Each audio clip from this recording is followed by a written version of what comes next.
தற்போதைய அண்மை செய்தி. சிறுவன் கடத்தல் வழக்கில் தன்னை கைது செய்த உத்தரவுக்கு எதிராக உச்சநீதிமன்றத்தை ஏடிஜிபி ஜெயராம் நாடியிருக்கிறார். அண்மை செய்தியாக நாம் பார்த்துக் கொண்டிருக்கிறோம். சிறுவன் கடத்தல் வழக்கில் கைது செய்யப்பட்டுள்ள ஏடிஜிபி ஜெயராம் தனது கைதுக்கு எதிர்ப்பு தெரிவித்து உச்சநீதிமன்றத்தை நாடியிருக்கிறார். அண்மை செய்தியாக நாம் பார்த்துக் கொண்டிருக்கிறோம். சென்னை உயர்நீதிமன்ற உத்தரவுக்கு எதிராக ஏடிஜிபி ஜெயராம் உச்சநீதிமன்றத்தில் முறையீடு செய்திருக்கிறார். இது தொடர்பான கூடுதல் விவரங்களோடு நம்முடன் இணைகிறார் சிறப்பு செய்தியாளர் யோகேஸ்வரன். வணக்கம் யோகேஸ்வரன், கூடுதல் விவரங்கள்.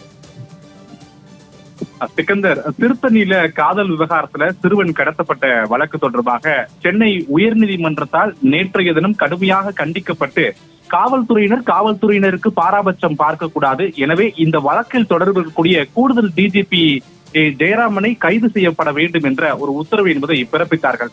குறிப்பா இந்த வழக்கு என்பது நேற்றைய தினம் நடைபெற்ற சென்னை உயர்நீதிமன்றத்தில் நடைபெற்ற வழக்கு விசாரணையின் போது கடத்தல் வழக்குல கூடுதல் டிஜிபியை குற்றவாளியாக சேர்த்து விட்டீர்களா என காவல்துறைக்கு கேள்வி எழுப்பிய போது இந்த வழக்குல தொடர்பு இருக்கக்கூடிய பூவை ஜெகன்மூர்த்தியிடம் விசாரணை நடைபெற்றாதான் இதற்கு தொடர்பு இருக்கிறதா என்பதை காவல்துறையினர் உறுதிப்படுத்த முடியும் என்று சென்னை உயர்நீதிமன்றத்தில் தெரிவிக்கப்பட்டிருந்த நிலையில டிஜிபியினுடைய பங்கு இந்த விவகாரத்துல முழுமையாக தெரிந்திருக்கிறது. அதற்கான காரணம் காவல்துறையுடைய வாகனங்கள், காவல்துறையினர் இந்த காதல் விவகாரத்துல சிறுவன் கடத்தப்பட்ட விவகாரத்துல பயன்படுத்தப்பட்டிருக்கிறார்கள். எனவே இந்த விவகாரத்துல கூடுதல் டிஜிபிக்கு அவருடைய பங்கு இருக்கிறது என்பது தெளிவாக தெரிகிறது. எனவே பாராபட்சமின்றி இவரை உடனடியாக கைது செய்யப்பட வேண்டும் என்ற அந்த உத்தரவு என்பதை சென்னை உயர்நீதிமன்றம் பிறப்பித்தது. இந்த அடிப்படையில காவல் சீருடையில நீதிமன்றத்தில் ஆஜராகி இருந்த கூடுதல் டிஜிபி ஜெயராமன் காவல்துறையினரால் கைது செய்யப்பட்டு நேற்று இரவு முழுவதுமே விசாரணை ஒரு பக்கம் நடந்த நிலையில இன்று காலை தமிழக அரசுக்கு கூடுதல் டிஜிபியை பதவியிலிருந்து நீக்கம் செய்ய கோரி காவல்துறை தரப்பிலிருந்து பரிந்துரையும் செய்யப்பட்டிருந்தது.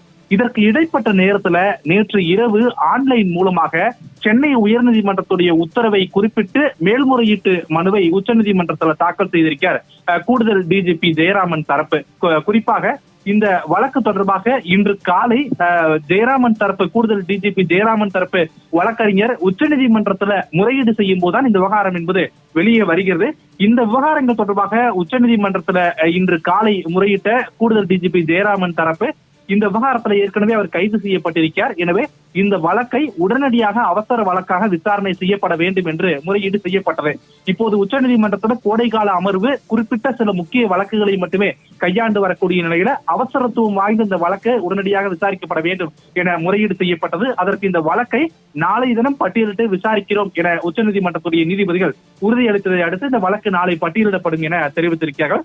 எனவே திருத்தணி சிறுவன் கடத்தல் வழக்குல ஏற்கனவே காவல்துறையினரால் கைது செய்யப்பட்டிருக்கூடிய காவல்துறையினுடைய உயர் அதிகாரியும் கூடுதல் டிஜிபியுமான ஜெயராமன் கைது செய்ய பிறப்பித்த சென்னை உயர்நீதிமன்றத்துடைய உத்தரவுக்கு எதிராக உச்சநீதிமன்றத்துல அவசர முறையீடு செய்யப்பட்டிருந்த நிலையில வழக்கை நாளை தினம் உச்சநீதிமன்றம் விசாரணைக்கு எடுத்துக் கொள்ளப்படும் என நீதிபதிகள் தெரிவித்திருப்பது இந்த நேரத்தில் குறிப்பிடத்தக்க ஒன்று.